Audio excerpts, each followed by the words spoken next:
Hello students, I welcome you all in the class of Hello Alkanes and Hello Arenes. This is lecture number 2 and in today's class we will discuss general methods of preparation of Hello Alkanes. Hello Alkanes को हम कैसे prepare करेंगे हम उसकी बात करेंगे और जब Hello Alkanes की प्रिपरेशन की बात आती है तो इनको हम एल्केन्स, एल्कीन्स, एल्काइंस, अल्कोहल्स या फिर अगर हमारे पास कार्बोक्सिलिक एसिड के सॉल्ट्स हों तो हम उससे भी प्रिपेयर कर सकते हैं। तो जो सबसे पहला मेथड हम डिस्कस करेंगे वो हम एल्केन से ही प्रिपरेशन की बात करेंगे। अब क्लास 11th की आप वो पोर्शन याद करिए जहां आपको रिएक्शन मैकेनिज्म पढ़ाई गई थी और सबसे पहली रिएक्शन मैकेनिज्म जो आपको पढ़ाई गई थी वो थी free radical mechanism, free radical substitution reaction. यानी एल्केन्स जो हैं उसमें कार्बन की वैलेंसी जो है वो सैचुरेटेड होती है सिंगल बॉन्ड से। तो जब हम एल्केन से कोई कंपाउंड ड्राइव करते हैं तो उसमें सब्स्टिट्यूशन रिएक्शन ही पॉसिबल होती है। टाइप ऑफ रिएक्शंस भी हमने पढ़ी थी कि एडिशन रिएक्शन की बात करें तो एल्केन्स एडिशन रिएक्शन देंगे, तो एल्केन्स एडिशन रिएक्शन नहीं देते हैं, एल्केन्स सब्स्टिट्यूशन रिएक्शन देते हैं। तो उसमें हमने क्या किया था, एल्केन्स में डायरेक्ट हेलोजिनेशन कराया था, इनफैक्ट क्लोरीनेशन कराया था और रिएक्शन मैकेनिज्म डिस्कस करी थी। तो जब हम एल्केन से प्रिपरेशन की बात करेंगे तो हम यहाँ पे वही मेथड अडॉप्ट करेंगे, यानी डायरेक्ट हेलोजिनेशन।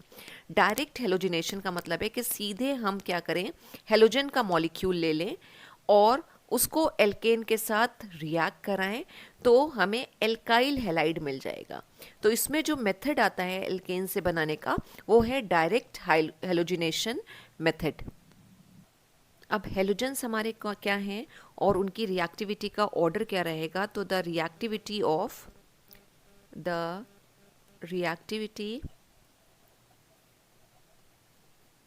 ऑफ हेलोजन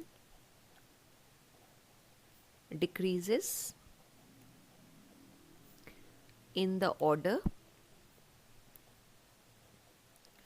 और ये हेलोजन्स हैं हमारे फ्लोरीन, देन क्लोरीन, ब्रोमीन और आयोडीन।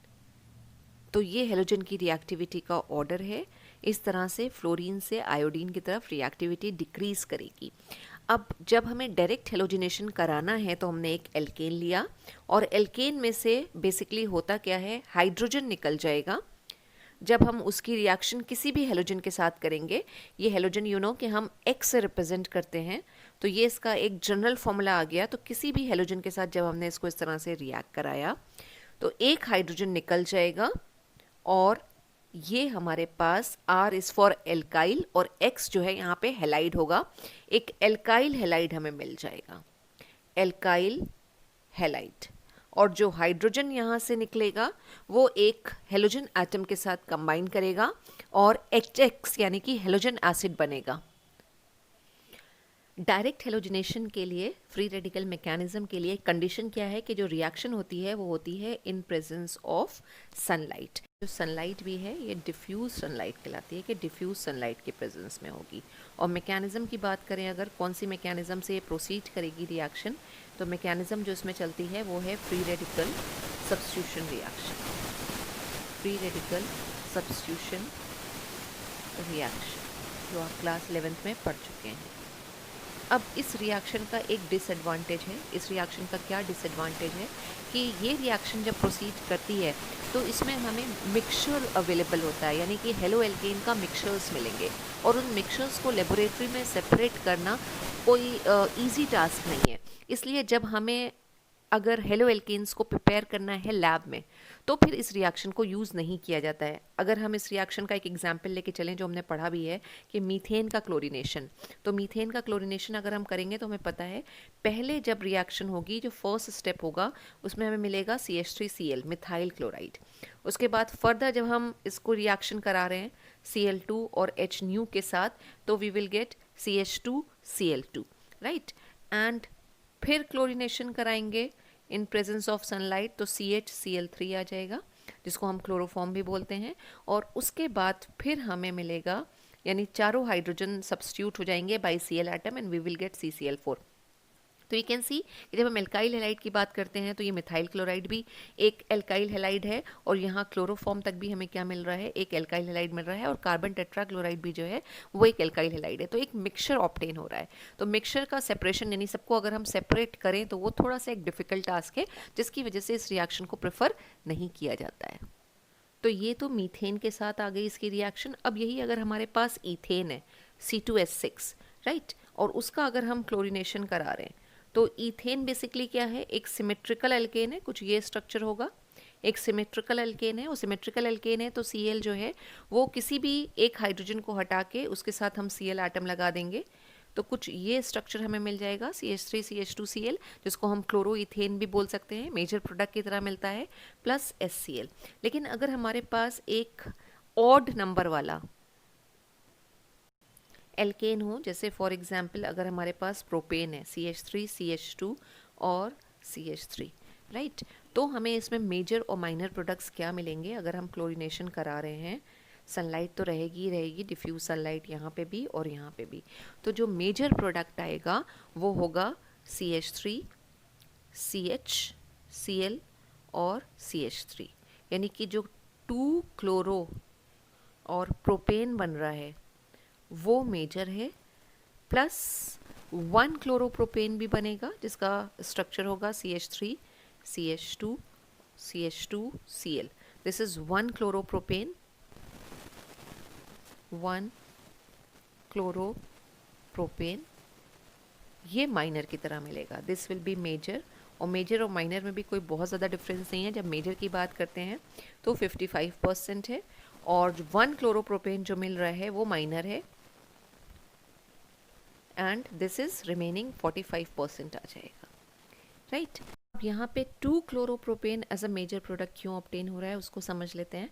अगर हम इथेन की बात कर रहे हैं, यानी कि C2H6, राइट, तो जब C2H6 है तो वो कुछ इस तरह से होगा स्ट्रक्चर, CH3 और CH3, या इसको हम इस तरह से लिख दें, एक हाइड्रोजन को बाहर निकाल दें। इससे जब फ्री रेडिकल का फॉर्मेशन होगा तो कुछ इस तरह से फ्री रेडिकल बनेगा, CH3 CH2 और हाइड्रोजन टूट गया, इसके ऊपर ये यहाँ पे डॉट आ जाएगा। अब इस अगर फ्री रेडिकल को हम देखें तो ये क्या है, ये प्राइमरी फ्री रेडिकल है। प्राइमरी फ्री रेडिकल का मतलब हुआ कि जिस कार्बन के ऊपर ये डॉट लगा हुआ है उसके साथ सिर्फ एक ही कार्बन अटैच्ड है, तो ये 1 डिग्री हो जाएगा फ्री रेडिकल। लेकिन प्रोपेन के केस में क्या हो रहा है, प्रोपेन के केस में जब फ्री रेडिकल फॉर्मेशन होगा CH3 CH2 और CH2 और ये H एक बाहर कर दिया। अब जब ये H का बॉन्ड टूट जाएगा, और फ्री रेडिकल किस तरह से बनते हैं जब हम बात करते हैं तो होमोलिटिक फिशन से बनते हैं। ये बॉन्ड यहाँ पे टूट जाएगा और जो फ्री रेडिकल आएगा वो फ्री रेडिकल कुछ ये होगा, CH3 CH2 CH2 और डॉट जो है इस कार्बन के ऊपर आ रहा है क्योंकि हाइड्रोजन यहाँ से निकला है। तो ये जो फ्री रेडिकल बन के आ रहा है, अब इसको अगर आप देखें तो ये किस तरह का फ्री रेडिकल है, ये 1 डिग्री फ्री रेडिकल है, यानी प्राइमरी फ्री रेडिकल बन के आ रहा है, क्योंकि जो डॉट जिस कार्बन के ऊपर लगा है उसके साथ सिर्फ एक ही कार्बन अटैच है, तो दिस इज प्राइमरी, यानी 1 डिग्री। लेकिन पॉसिबिलिटी यहाँ पे एक और है, क्योंकि अगर हम ये तीनों प्रोपेन में अगर हम तीनों कार्बन को देखें तो ये 1 डिग्री है, ये भी 1 डिग्री है, लेकिन ये 2 डिग्री कार्बन है। अब अगर हाइड्रोजन यहाँ से निकला होगा इस कार्बन के साथ, यानी कुछ इस तरह से अगर हम बात करें, स्ट्रक्चर को ड्रॉ करें, तो CH3 और CH3, और ये जो बीच वाला था इसके साथ हमने ले लिया कुछ ऐसे ये स्ट्रक्चर। अब जब ये बॉन्ड टूटेगा यहाँ से और जो फ्री रेडिकल बन के आएगा, फ्री रेडिकल फॉर्मेशन अगर हम इसमें दिखा रहे हैं तो कुछ ये फ्री रेडिकल होगा, CH3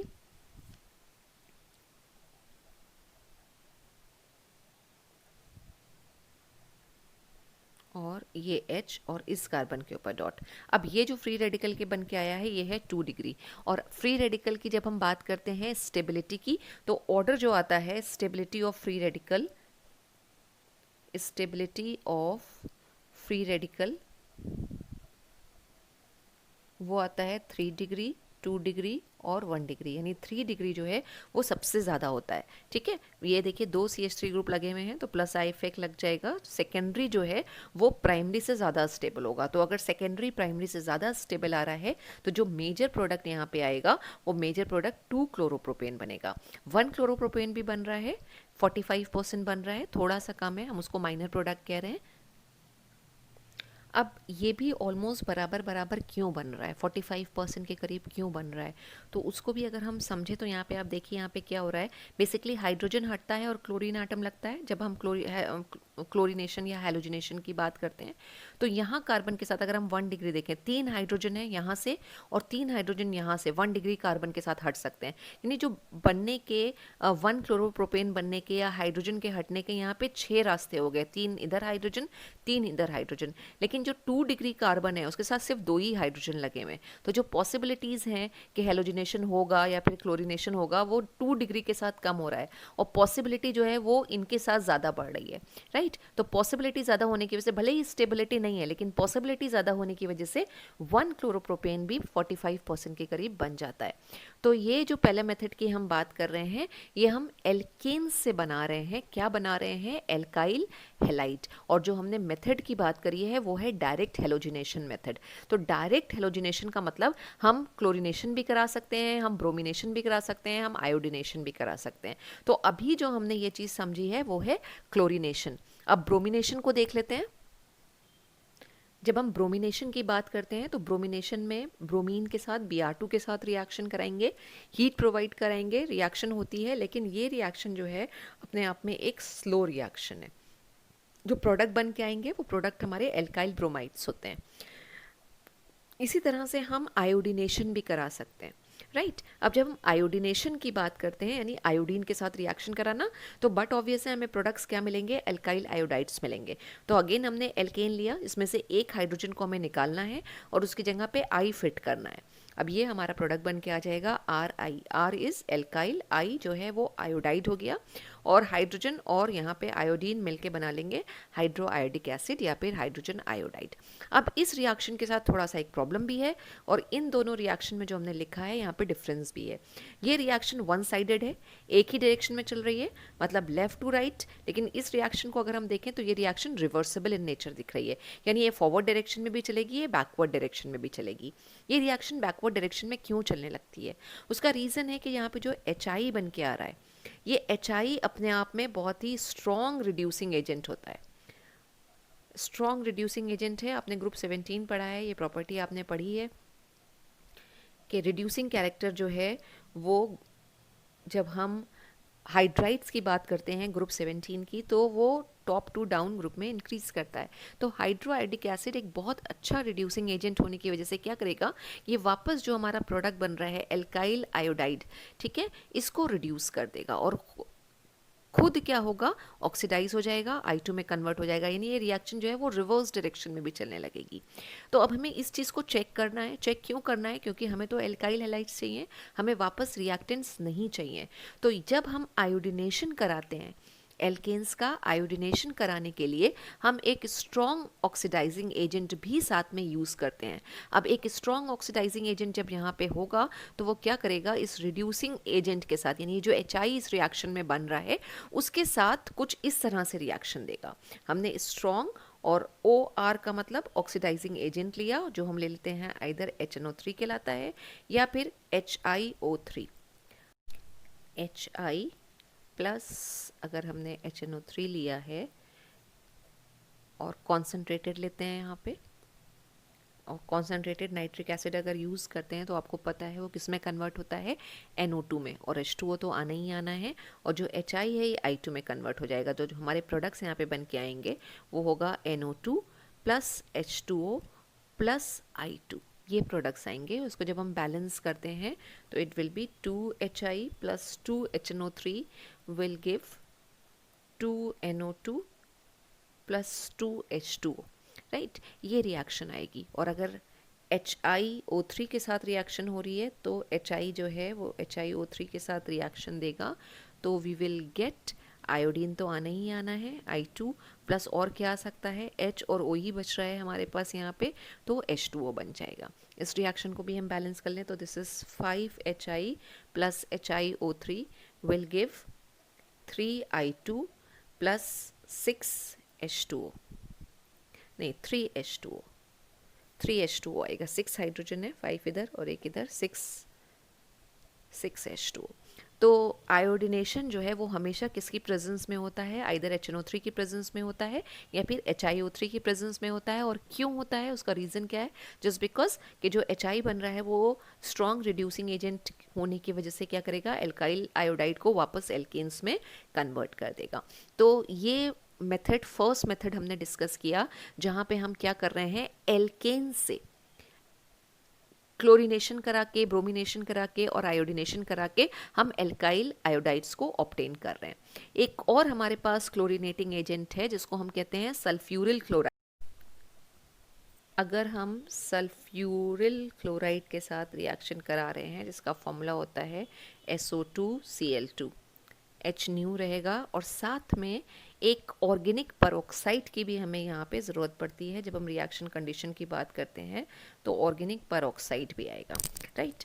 तो हमने एक यहाँ पे एल्केन ले लिया, सल्फ्यूरिल क्लोराइड के साथ रिएक्शन हो रही है और जो प्रोडक्ट बनेंगे ये आ गया R एल्काइल ग्रुप और Cl आ जाएगा। तो इससे अगर हम बात करें तो सिर्फ हमें क्लोरो एल्केन मिलेंगे या एल्काइल क्लोराइड्स मिलेंगे। दिस इज एल्काइल और क्लोराइड, राइट। अब जो और इसके साथ प्रोडक्ट होंगे वो होगा यहाँ पे HCl प्लस SO2। अब ये जो HCl और SO2 है यहाँ पे गैसियस फॉर्म में मिलती है।